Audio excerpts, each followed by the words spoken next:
Peter B. Collins, news and comment. It's Tuesday, December 3rd, 2019. There's a big technology rollout underway. It's called 5G wireless. Being heavily promoted by Verizon, the telecom company, and they have a partnership with the New York Times, which means that the report I'm about to share with you I have not yet seen in the pages of the Gray Lady. It is dated October 17th, 2019, and it's published under the byline of Dr. Joel M. Moskowitz. He is at the University of California, Berkeley School of Public Health. He's been looking at wireless radiation health effects for 10 years now, and his newest published document is headlined, "We have no reason to believe 5G is safe," and it's published at the website of Scientific American. And I want to quote liberally from it here. "The telecommunications industry and their experts have accused many scientists who have researched the effects of cell phone radiation of fear-mongering over the advent of 5G. Since much of the research is publicly funded, we believe it is our ethical responsibility to inform the public about what the peer-reviewed scientific literature tells us about the health risks from wireless radiation." The FCC recently announced that the Commission will reaffirm the exposure limits for radio frequency radiation that they adopted in the 1990s, more than 20 years ago. And those were based on behavioral change in rats exposed to microwave radiation and were designed to protect us from short-term heating risks due to the exposure to radio frequency radiation, or RFR. Yet, since the FCC adopted these limits, based on research from the 1980s, the preponderance of peer-reviewed research, more than 500 studies, have found harmful biologic or health effects from exposure to RFR at intensities too low to cause significant heating. That means that the bar is set way too low.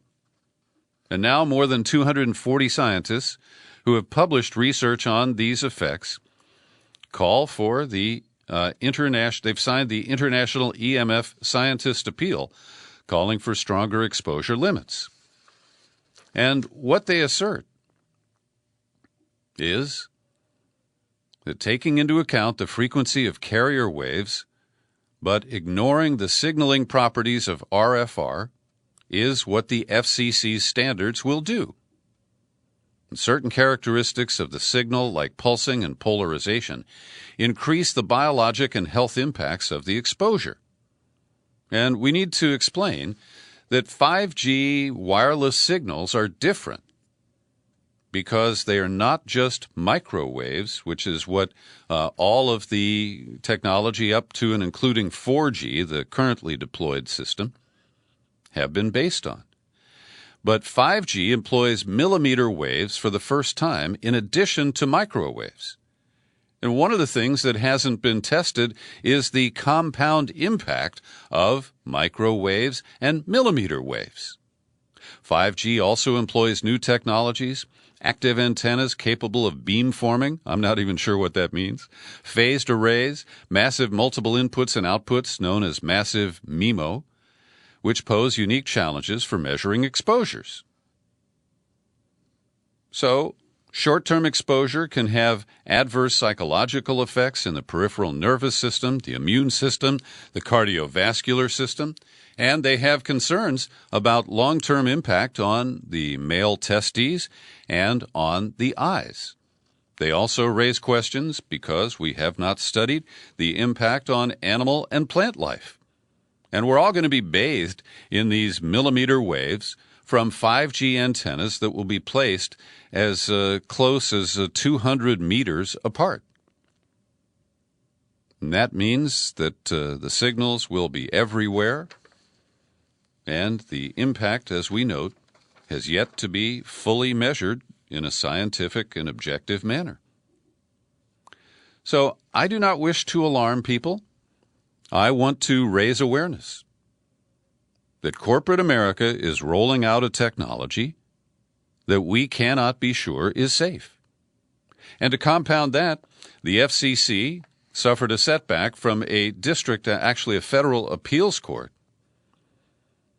that called the FCC's decision to allow wireless carriers to bypass historic preservation and environmental reviews for 5G networks arbitrary and capricious. The Court of Appeals ruled in August and unanimously denied the FCC order that would have exempted about 800,000 or more small cell antenna facilities from preservation review and environmental review. So they're just greasing the skids with preemption for this new technology. Now, the other issues that are companions here are that China is way ahead of us in the rollout of 5G, and there are concerns that Huawei and other companies might sell us technology with backdoors. And I think that is a legitimate concern. The bottom line for me is that 5G is not ready for prime time, but those of us who raise these issues, we are just inconvenient expenses to these massive corporate entities. Over in London, the NATO conference is underway, and a lot of sparks are flying. Trump slammed French President Emmanuel Macron for comments that he made in recent weeks about NATO being suffering from brain death. And this relates to the issues of Turkey operating outside of the NATO alliance by buying technology, military hardware from Russia, and by basically going its own in Syria. And there is a back and forth between Macron and the strongman of Turkey, Erdogan, as well. So Trump said that Macron's comments had been very insulting. And Trump was kind of tweaking Macron at one point. He said, "Would you like some nice ISIS fighters?" "Let's be serious," a stone-faced Macron replied. He said that he and Trump don't have the same definition of terrorism around the table. "When I look at Turkey," Macron said, "they are fighting against those who fight with us." So Macron had suggested that Europe could no longer assume unwavering support from the United States. And I think that's accurate. Trump fired back, "I think nobody needs it more than France," he said of NATO. And that's why I think when France makes a statement like they made about NATO, that's a very dangerous statement for them to make. On Tuesday, Trump said he was considering delaying reaching a deal in his long-running trade war with China until after the 2020 election. And it sent the Dow average down by over 400 points in early trading. Quote, "In some ways, I like the idea of waiting until after the election for the China deal. He has no deadline," he said. Thanks a lot. Now, I happen to agree with Macron. And in a moment, we have a great analytical piece that I think sizes up the current status of NATO very well. But Trump appears to be willing to go along with Erdogan and require all NATO countries to agree that the YPG, the Syrian Kurds who have been fighting with the United States against the Islamic State and against the Syrian government, that they are terrorists. Trump said, well, Erdogan is a great guy. Turkey couldn't be nicer, more supportive. They had cooperated in the killing of Abu Bakr al-Baghdadi. He reeled off a string of insults against France. They have high unemployment. France is not doing well economically at all. It's a very tough statement to make when you have such difficulty in France, when you look at what is going on with the yellow vests. They've had a very rough year. You just can't go around making statements like that about NATO. It's very disrespectful. And, of course, this is the guy who has slammed NATO. He said it was obsolete in 2016.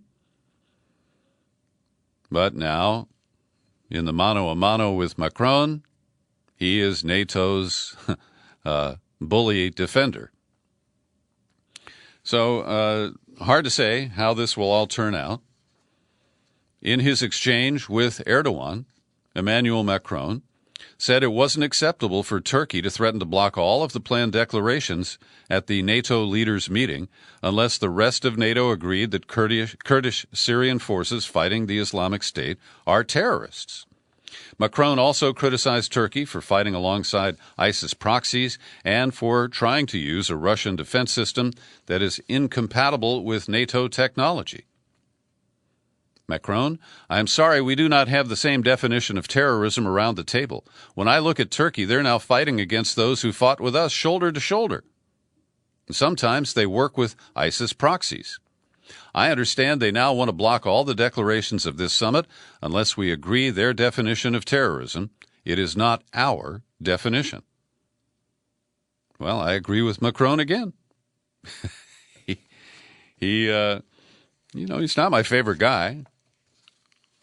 But to the extent that he speaks his mind and is unafraid of Trump and the United States, I salute him.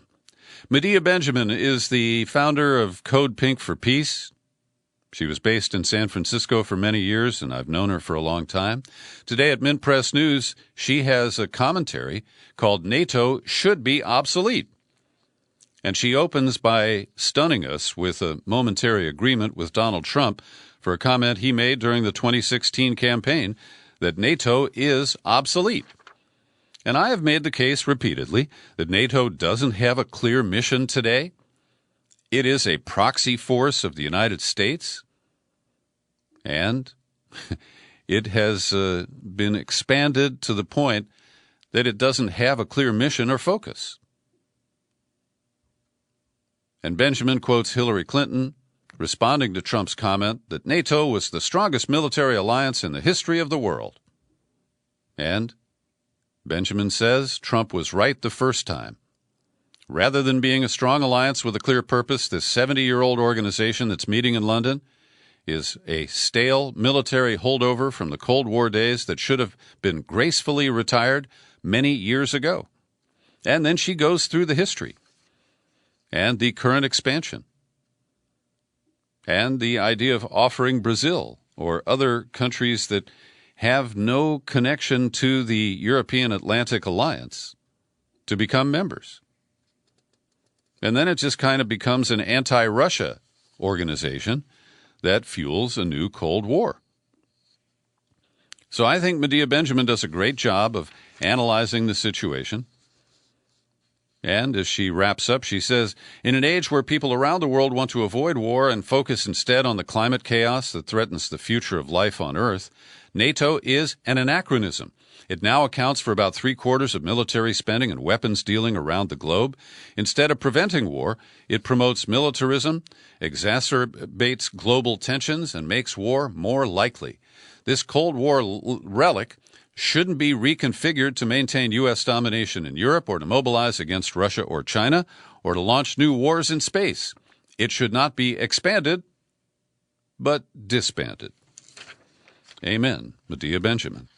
Another great commentary is coming from conservative voices. It's pretty provocative. It's published at The Guardian today, and I've linked to it in the show file for today's podcast.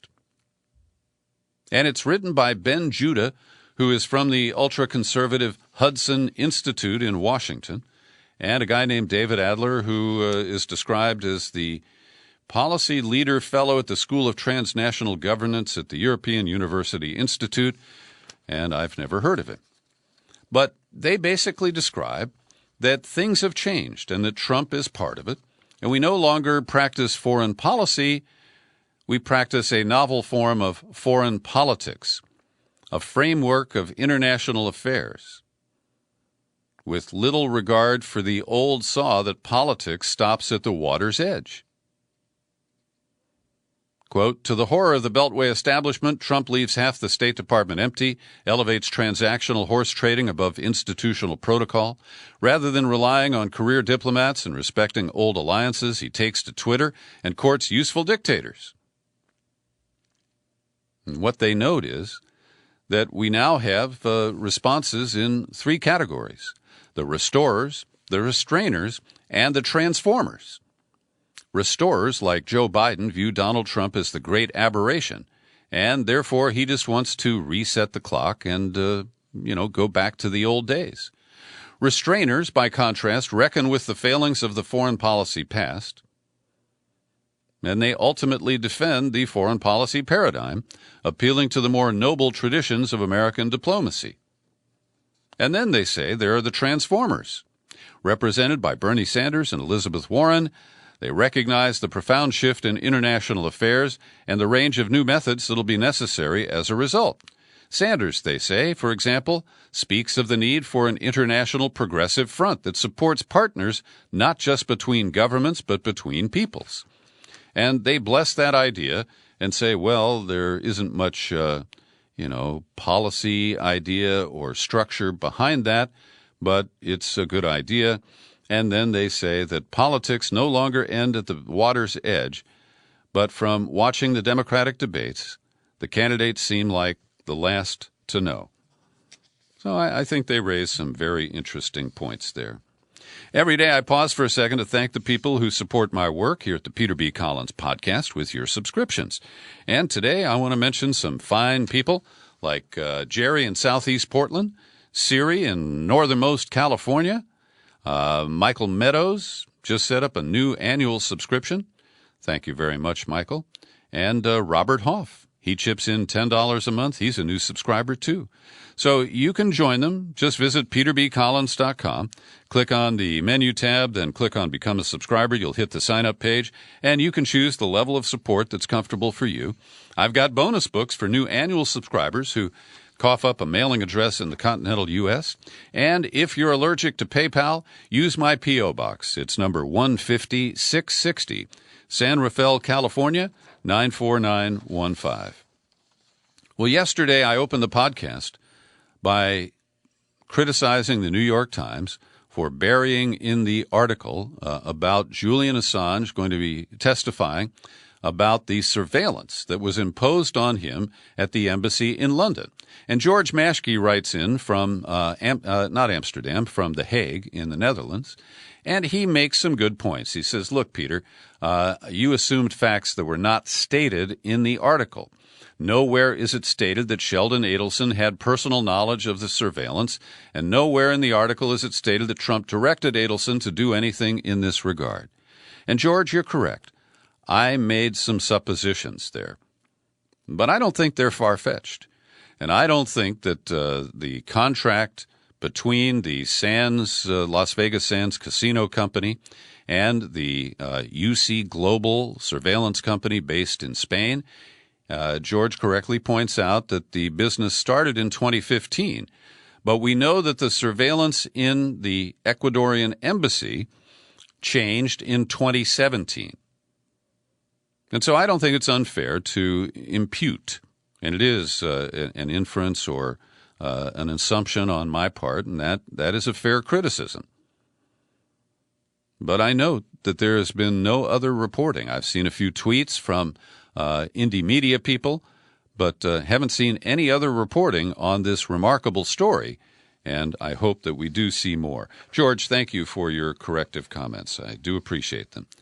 One other bite here on Trump's visit to London. As you know, December 12th, the United Kingdom holds an election for prime minister, and Trump has been trying to stay out of that domestic issue, but he can't help himself. And, of course, the polls show, and Trump is even aware, that he's not very popular in Britain, and his embrace of Boris Johnson, the conservative and leader who supports a hard Brexit, could backfire. So Trump is doing his best, and it's not much, to mind his P's and Q's. But his visit has prompted a rediscussion of comments he made during his last visit, and that was that the British National Health Service, a socialist institution, is being included in trade negotiations. And Trump, last time, was promoting the idea, but while he's in Britain this time, he said, he doesn't think the National Health Service should be included in trade negotiations. He said, no, not at all. I have nothing to do with it. Never even thought about it. I don't even know where that rumor started. If you handed it to us on a silver platter, we want nothing to do with it. Only it was just in June when he said everything is on the table, the NHS or anything else. And this has led to smears of Jeremy Corbyn that suggest that Russia is somehow involved in this effort to privatize or commercialize the government institution of the NHS. And there is a lot of unhinged reporting smearing the Labour Party and its candidate Jeremy Corbyn on almost a daily basis right now. So Trump has relented. He will not host the G7 summit next year at one of his properties. He has decided that Camp David is good enough, and the invitations have gone out to the leaders of the participating nations. I also mentioned earlier that Trump's comments about the trade war with China sent the market down today. And it just reminds me that it is incredible that we have seen this president so widely abuse the authorities that are given to a president under our trade laws that say that if there are national security threats or other really serious, almost crisis conditions, that the president can unilaterally adjust tariffs and trade rules with other nations. But even the Republicans have got to see that this guy has been so erratic, emotional, tweeting tariff increases and then pulling them back. And today, when he said he doesn't care how long it takes to reach a deal with China, it just shows that at some point we've got to reform those laws and prevent any future president from having this kind of unilateral power. It's just way too much. Nancy Pelosi is leading a delegation of Democrats from Congress at the UN conference meeting, which is in Madrid. It had been scheduled for, was it Chile? And because of the unrest there, they, at the last minute, moved it to Madrid. And I certainly support all the comments that are coming out of there. Here is a representative from Belize. We are outraged by the dithering and retreat of one of the most culpable polluters from the Paris Agreement, referring to the United States. In the midst of a climate emergency, retreat and inaction are tantamount to sanctioning ecocide. They reflect profound failure to honor collective global commitment to protect the most vulnerable. Well, that's absolutely correct. And I agree with all of the alarming comments coming from those who are representing the world at this summit. But I fear that the rhetoric produces a lot of hot air that will further warm the planet. And beyond that, not too much is happening. So today, the House Intelligence Committee revealed or released a draft summary of the impeachment inquiry to date. And this is the report that will be sent to the House Judiciary Committee, where they are writing the articles of impeachment. Now, the report doesn't explicitly state that the House should impeach Trump. That they will leave up to the Judiciary Committee. It found significant misconduct on the part of the President of the United States, saying that he compromised national security to advance his personal political interests. Adam Schiff, the chair of the committee, said that they had uncovered evidence that conclusively shows Trump tried to coerce Ukraine to interfere in American domestic politics. The president engaged in this course of conduct for the benefit of his re-election, says Schiff, to harm the election prospects of a political opponent and to influence our nation's upcoming presidential election to his advantage. In doing so, he placed his personal political interests above the national interests of the United States, sought to undermine the integrity of the U.S. presidential election process, and endangered U.S. national security. The report also names Mike Pence, the Vice President, Secretary of State Pompeo, Chief of Staff Mulvaney, Energy Secretary Perry. They were either knowledgeable or active participants in the effort. Now, they are not being selected for impeachment at this time, but they essentially are described as co-conspirators of the president. So this is a damning document, and were it not for the cult of loyalty that Republicans direct at their fearless, stable genius, we might actually see a movement in public opinion and an effort to remove the president via a trial in the Senate. At this point, this seems like an exercise that will end in a predictable manner, where the Senate refuses to remove Trump and he will claim that he is exonerated. So this is a complicated situation. We are learning that members of the Judiciary Committee are pushing to include other charges beyond the Ukraine scandal. And as you know, I hope they will do that, because I think that there are clear crimes, much more clear and actionable than the complex Ukraine-gate narrative. Now, so far, the report doesn't use the term bribery, which the Democrats have been claiming is the pivotal illegality of the Ukraine narrative. We do have to wait and see what happens. Lev Parnas, one of Giuliani's pals, has indicated that he has piles of documents and recordings that he wants to share with the impeachment investigators. So while the Democrats are moving forward, it's not clear that this process is complete. And the House Intelligence Committee report also disclosed new contacts between the top Republican Devin Nunes and Trump's personal attorney, Rudy Giuliani. Nunes and Giuliani spoke multiple times in the days after Hill columnist John Solomon first smear of U.S. Ambassador to Ukraine Marie Yovanovitch. That was back on April 7th. So we do see more information surfacing. Nunes has been a strong ally of the White House. When he was the chair of the committee, he breached protocol in a number of ways, and so there is kind of a pattern there. The latest effort to force the disclosure, or at least the sharing, of Donald Trump's tax returns and financial documents with the House of Representatives is getting backing from a federal appeals court. This is the Second Circuit in Washington, and they have ruled that they will not block the subpoenas that have been issued to Deutsche Bank and Capital One by the House committees. The court said the House committees' interest in pursuing their constitutional function is a far more significant public interest than whatever issues may distract the president or limit his privacy. So this is all headed for the Supreme Court, which has tipped its hand that it will continue to prevent public disclosure of Trump's financial documents. Well, yesterday I hinted at it, and today she took the hint. Kamala Harris is returning to her full-time job as United States Senator from California.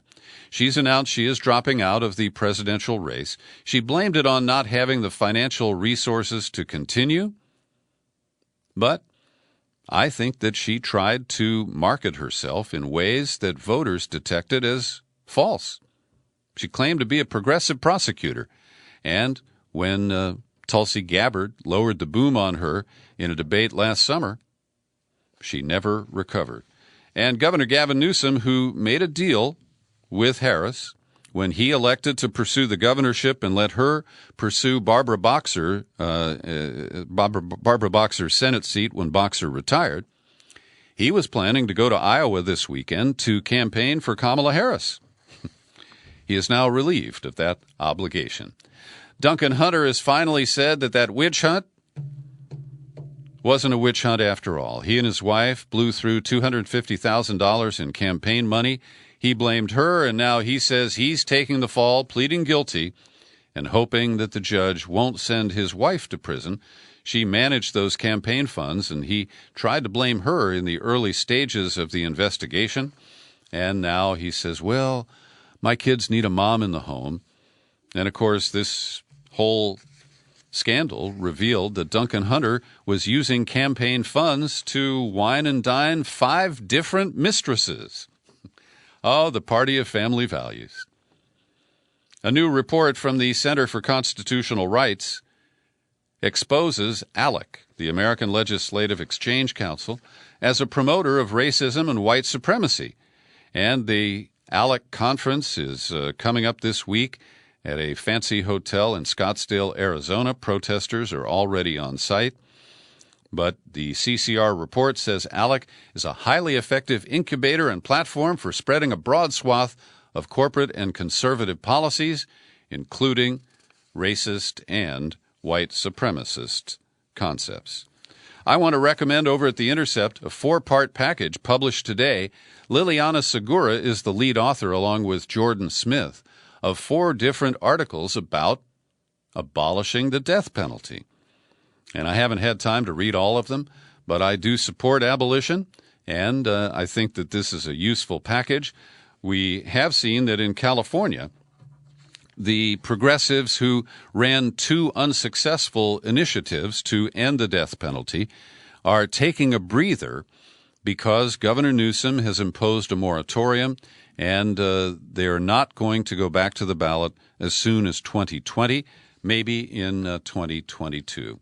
Also want to recommend, and there's a link in the show file for you to follow, Caitlin Johnstone, who has written widely about the scandal of the Organization for Prohibition of Chemical Weapons, the OPCW, the internal documents that show that they covered up the dissenting report saying that there was no evidence of chemical agents being released in Duma. And Johnstone is recommending a 7-minute video put together by reporter Dan Cohen that explains it in detail but concisely. So follow the links and take a look at that for your own edification. And finally today, I don't know if I've told you much about this, but once a week I attend a Bikram yoga class here in my little town. Been doing it for 18 years now. They turn up the heat to 108 degrees, sometimes more, and we go through 26 poses that were promoted by a guy named Bikram Chowdhury. And I've never liked Bikram. He's a creepy guy, and he's a greedy guy. And about 5 years after I began going to this one location, the owners were displaced because Bikram retroactively claimed that they were franchisees and that they hadn't met his terms. It was a brutal corporate kind of move. And since then, a new documentary, which is called, what is it called here? I watched it the other night. Anyway, I think it's just called Bikram. Maybe there's a subtitle to it. But it is a powerful piece that exposes the value of Bikram yoga, and I still adhere to that today, and I'm happy to tell you about that. But on the business side, they expose how he manipulated people and that he is a long-running sexual predator. Some pretty ugly stuff there. And I'm happy to report that the studio I go to has dropped the name Bikram from the name of the business. And I think that's because Bikram has left the United States and can no longer protect his claims of trademark on the name and require operators to use it and pay him a fee for it. So I consider that progress, and I encourage you to check out the documentary if you're so inclined. Thanks for listening to my daily news and comment podcast. You're free to share it everywhere. You'll find it on YouTube. And I am Peter B. Collins. Happy trails to you until we meet again. Happy trails to you. Keep smiling.